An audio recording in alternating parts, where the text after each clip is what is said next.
Hey, what's going on, everyone? Alright, so I got another job going on here. This is a 2008 Expedition. It's one of my personal vehicles. It's an old cop car. So issue I'm having with it is the lines on the power steering rack, the rack and pinion. This has a rack and pinion, this one. The lines that power the rack, they rotted out, and Ford doesn't make it anymore. So I had to get another rack from a Navigator, same body. So this is what I'm doing, trying to take the rack out now. So let's go underneath. Okay, so obviously I had to put it on jack stands. Always put the ties under if you're using jack stands, just in case they fail. So at least you don't get crushed. The ties will save you. So I already disconnected the tie rod ends.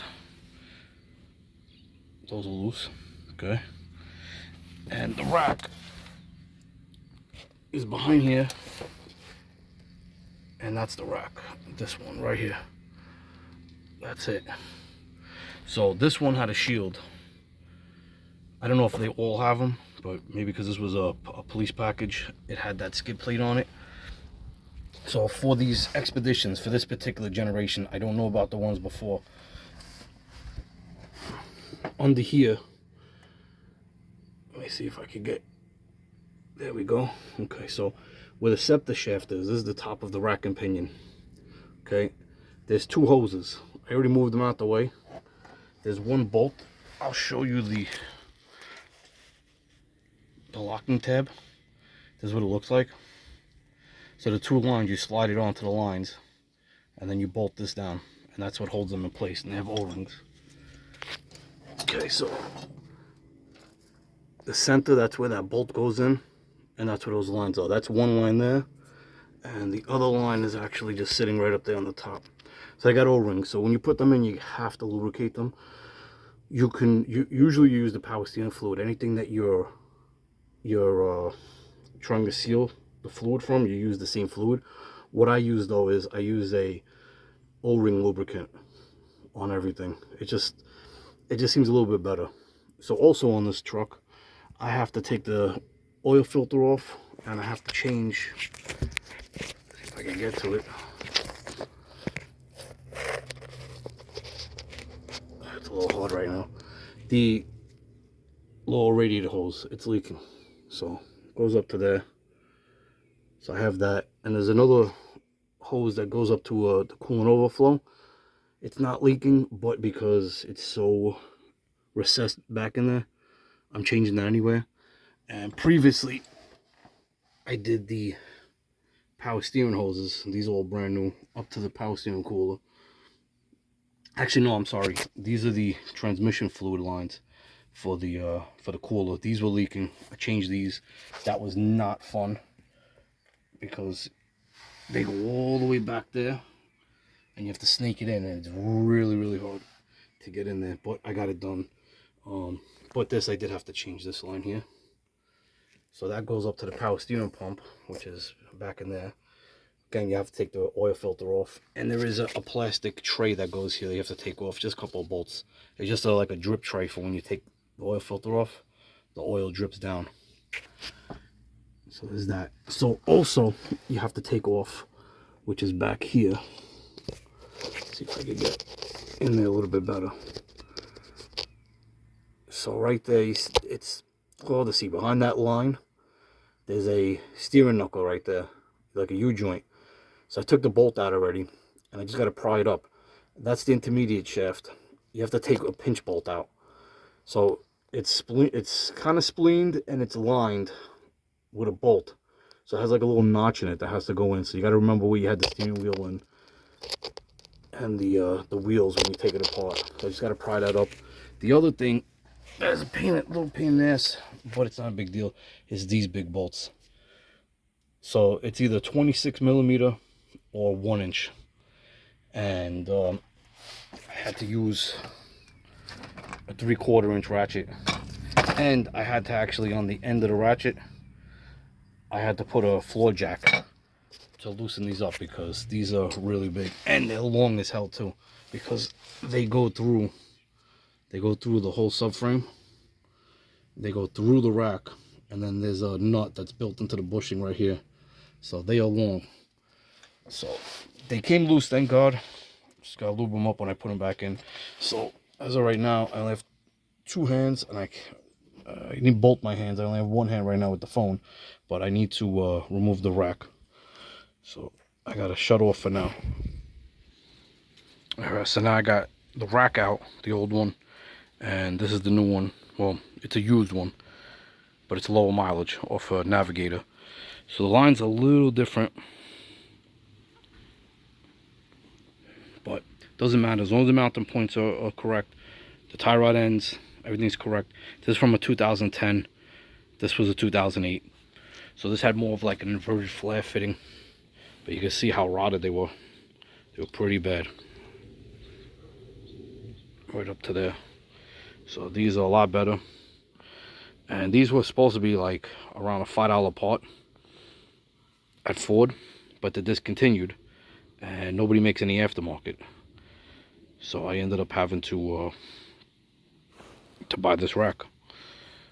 So also what I was talking about with the spleen, this is a little bit of a different spleen. It's not like traditional one. So that's where the pinch bolt goes, that little notch that's in there. But if you also notice, you can see from the top a little bit better, it has these cutouts here and here. So when you put it down where the threads are for the pinch bolt on the intermediate shaft, they have to go, it has to line up with this, but it lines up here and here.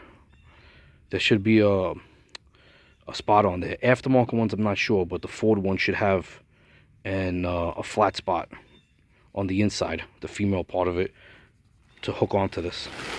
So it's a good thing I was changing this, because these inner tie rods were not that good. And this one, the other side was a little bit better, but these are a lot better. See how hard it is for me to move those? And this one, a lot more resistance. So I'm just going to use them for what they are now. I don't use this truck too much. That rack, I think this truck has 176,000 miles on it. So that's what that has on it. So now also, these are the coolant hoses that I'm changing. So this is the lower radiator hose. This is the one that goes up to the overflow tank. So on Ford, the newer models and stuff, so this gets a regular clamp, spring clamp, that the most cars usually have. But on the end, they've used this quick disconnect. So it's sealed, it has a seal in there, nylon seal. And they work pretty good, but you have to take these clips off. So you see how they protrude out like that in the middle? They're kind of like a snap ring or an E-clip style. So you have to be able to pull those out. So usually, if you don't have a tool that slips in up here, I think there's a tool that you push in and it pops them out.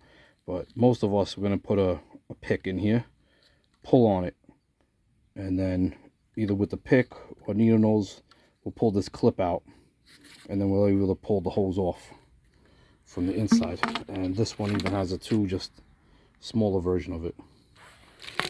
Okay, now also, here's all the bolts I took out for this particular job. So those large bolts, that's what holds the rack in, that mounts them in. So like I said, they're very long. They go through the subframe, through the rack. Now the ends, they were 1" or 26 millimeter. Those bolts there, those just hold on the shield that was underneath, that like armored plate. That was a 13 millimeter. That's the pinch bolt for the intermediate shaft to the rack and pinion.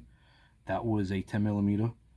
That's the hold down for the power steering lines that go on the rack. That was also 10 millimeter. And these are the nuts that came off of the tie rod ends, and those were 21 millimeter. Just to help everybody out just a little bit, because I know it's a pain when you gotta go in your toolbox looking for sockets and stuff.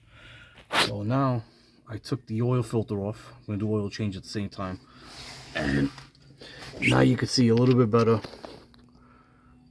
where those coolant lines are and why I'm changing the smaller one at the same time, because who wants to go back in here?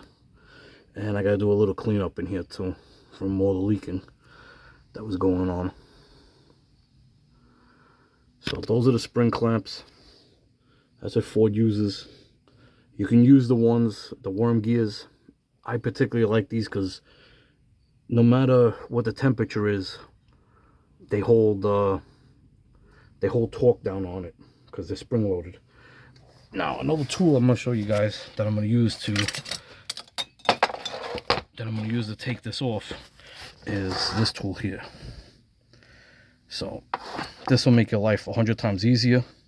So this goes on the spring clamp, goes on the two ends, and then when you pull it,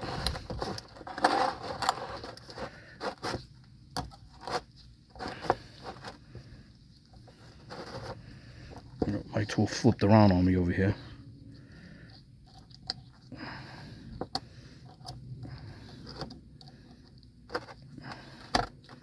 There we go.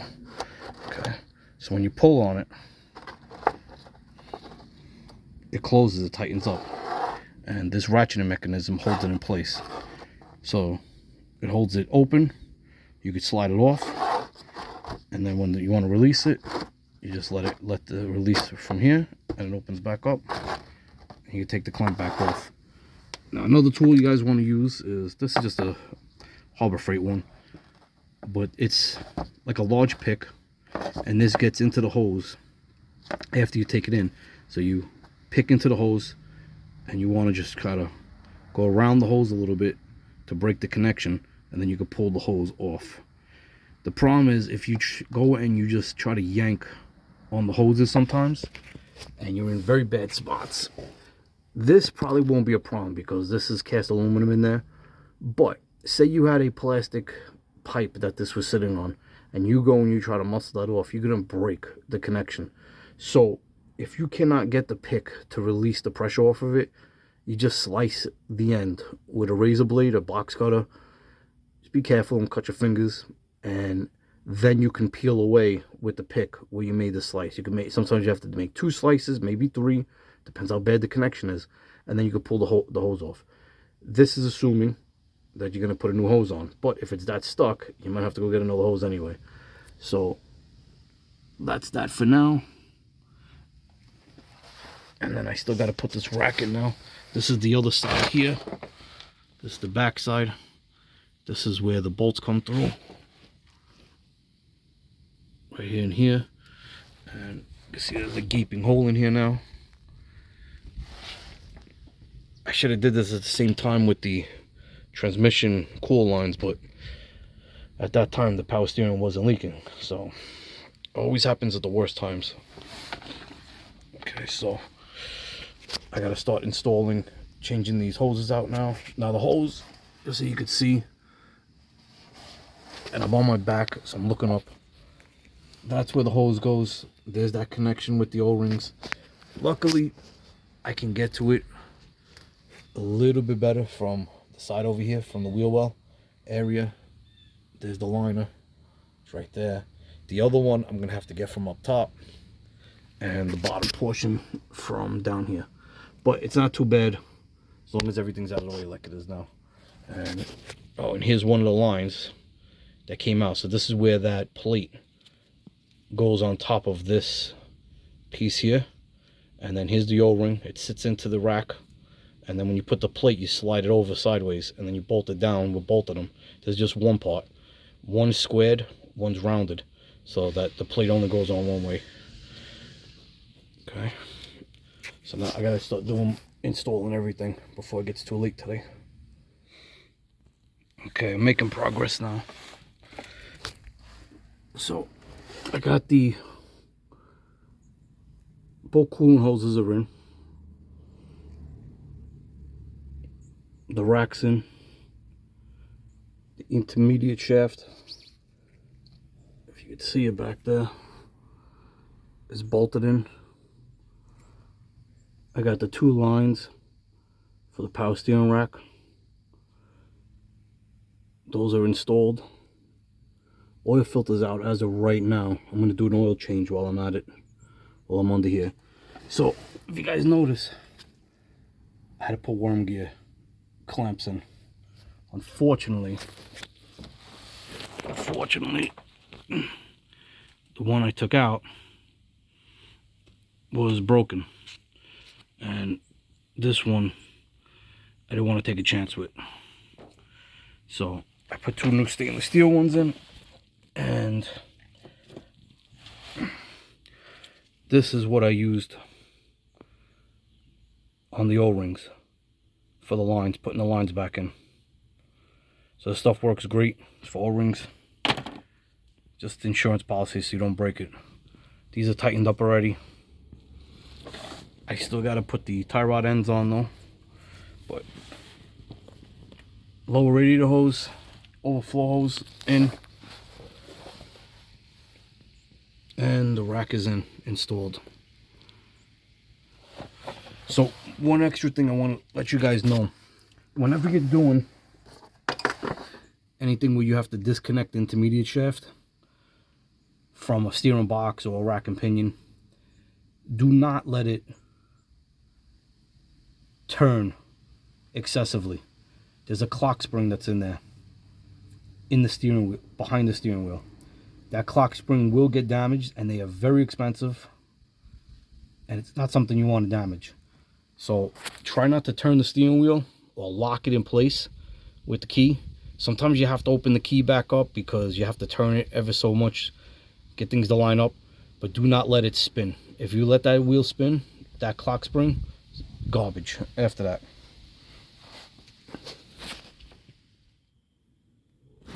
So now the rack is in, everything's together, oil's dropped. I just gotta fill fluids, tires are on, the tie rod ends are connected, brand new oil filter. Now, this was the thing I was talking about on these expeditions. There's a plastic like funnel that helps to drain the oil, and then it comes out the side right there away from the skid plate. So when you're draining the oil, it makes it a little easier. So that armored skid plate is up, and now I just got to fill fluids, bleed air out of the power steering system and the coolant system, and then she's good to go. All right, now that I got everything buttoned up, everything's together, that noise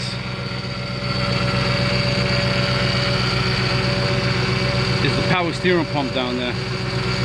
So I added fluid, I added coolant, I added oil, so I'm letting it run. And now to get out the air, what you have to do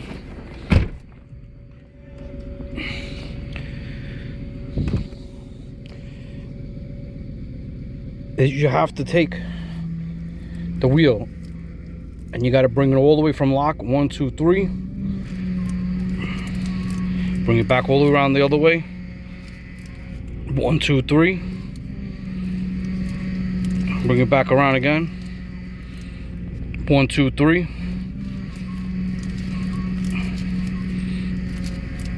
1, 2, 3, 1, 2, 3, 1, 2, 3. All right, I still got a little air in there. There's going to be a little air. As you can see, it quieted down the pump a little bit. So I'm gonna have to add a little more fluid, probably bleed just one more time, and then take a full ride. Top off the coolant, top off the oil. All right, so hopefully it helped out anybody that's got to change the rack on a expedition. So this applies to 07 to at least 010, 11, 12, 13, 14, 15, 16, and I believe 17, maybe 18. They're the same body style, but they went to an EcoBoost motor instead of the 5.4 V8. I believe in 12. I could be wrong on that, but there might be changes underneath. So that's what's going on with this. This is done. I'm just gonna finish up, and then I can finally go have dinner. And there's the Z peeking out in the garage over there. All right, so till the next video, next job, I'll see you guys next time. Okay, and before I forget, help me out with these videos. Like, comment, and please subscribe. Gives me the motivation to keep going, keep doing this stuff. All right, so till next time, see you guys later.